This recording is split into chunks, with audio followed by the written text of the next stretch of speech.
Assalamualaikum warahmatullahi wabarakatuh.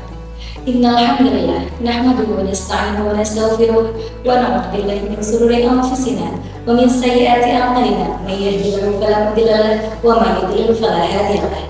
Asyhadu an la ilaha illallah wahdahu la syarika lahu wa asyhadu anna Muhammadan abduhu wa rasuluh la nabiyya ba'dah. Puja, marilah kita panjatkan kehadirat Allah yang Maha Kuasa. Puji, marilah kita panjatkan kehadirat Allah yang Maha Suci. Allah yang Maha Pengasih lagi Maha Penyayang, yang tak pernah pilih kasih dan tak pilih sayang, yang selalu mengasihi dan selalu menyayangi. Selawat serta salam tetap terlimpah curahkan atas junjungan kita Nabi Agung Nabi besar Muhammad Sallallahu Alaihi Wasallam, yang mana telah membawa kita dari zaman jahiliyah menuju zaman yang terang benderang dengan syiar Islam. Baik akhwati fillah, Allah Subhanahu wa taala telah berfirman dalam surat Al-Baqarah ayat 153 yang berbunyi, A'udzubillahi minasyaitonir rajim. Bismillahirrahmanirrahim. Ya ayyuhalladzina amanu ista'inu bis-sabri was-salah innallaha ma'as-sabirin. Shadaqallahul adzim, shadaqallahul adzim, shadaqallahul adzim. Dari ayat tersebut dapat kita maknai bersama bahwasanya sabar adalah ciri dari seorang yang beriman. Jadi antara sabar, iman tidak dapat dipisahkan begitu saja. Nah, Allah sendiri menyampaikan bahwasanya Allah akan selalu bersama orang-orang yang bersabar. Lalu bagaimana kualitas sabar yang diinginkan? Lalu bagaimana kita harus bersabar dengan ujian-ujiannya atau bersabar atas hidup kita? Baik, Al-Ghazali pernah menyampaikan as-shawmu nisfus sabari, puasa setengah dari sabar. Jadi jika kita ingin sabar, menginginkan sabar, alatnya salah satunya adalah dengan berpuasa. Jadi kalau orang yang mau bersabar, insya Allah dia mau berpuasa. Kalau belum mau puasa, bisa jadi belum sabar atas dirinya sendiri. Nah, menariknya, salah satu dosen ya, Dr. Fahri Faiz menyampaikan bahwasanya sabar terbagi menjadi dua. Sabar dari dan sabar untuk.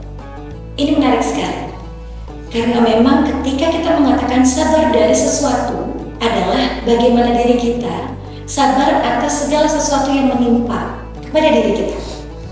Namun ketika kita sabar untuk, bisa dikatakan kita mencoba untuk istiqomah, sabar untuk sesuatu. Nah, contohnya saja begini.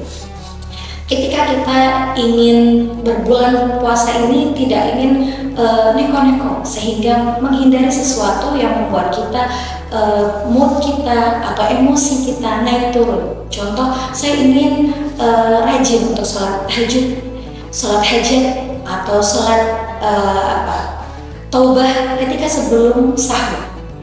Itu bisa ketika kita berulang kali melakukan, sabar untuk melakukannya. Ramadan pertama, Ramadan kedua, sehingga Ramadan ketiga, kita sudah sabar untuk apa? Untuk istiqomah dalam sholat tahajud, hajat, dan taubah tadi. Kemudian sabar dari. Nah, sabar dari ini seharusnya memang sebaiknya ketika berpuasa tidak ada orang malas, tidak ada orang itu mengambek, marah gitu ya. Karena ketika seseorang dalam puasanya malas, berarti dia belum sabar untuk, ya kan, belum sabar untuk beristiqomah dalam puasanya. Jadi contohnya saja begini, puasa batin dan puasa lahiriah. Kalau lahiriah, oke, kita tidak boleh makan dari fajar hingga nanti kita berbuka di azan maghrib. Nah, kalau boleh tidak kita makan waktu duhur, memang tidak boleh. Tapi kalau mau, kita bisa. Hanya saja kita harus bersabar untuk itu, sehingga kita mendapatkan kenikmatan atas puasa tadi. Kemudian akhirnya kita juga bisa belajar bagaimana kita ini puasa yang tidak boleh ngambek, nggak boleh marah. Bukan nggak boleh sebenarnya, tapi bagaimana kita mengontrol emosi. Sejujurnya kita semua belajar untuk itu, Bapak. Nah, kalau kita mengontrol puasa, tidak ngambekkan, tidak marah, tidak berkata kasar, sebenarnya kita sudah belajar dari sesuatu. Dari apa? Nafsu amarah kita sendiri. Sehingga memang puasa ini adalah satu cara yang paling baik untuk mengkontrol kesabaran seseorang. Lalu bagaimana dengan kesabaran, kualitas kesabaran kita?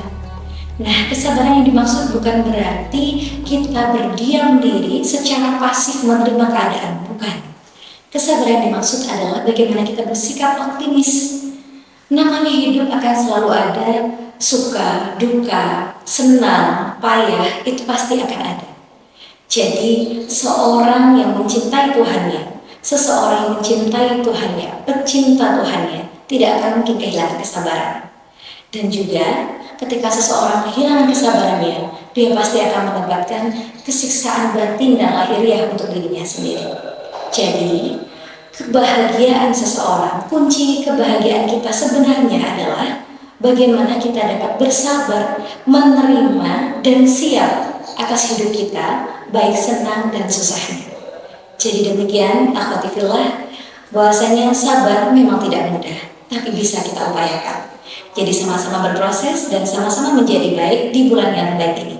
Terima kasih. Wabillahi taufiq wal hidayah. Syukran. Wassalamualaikum warahmatullahi wabarakatuh.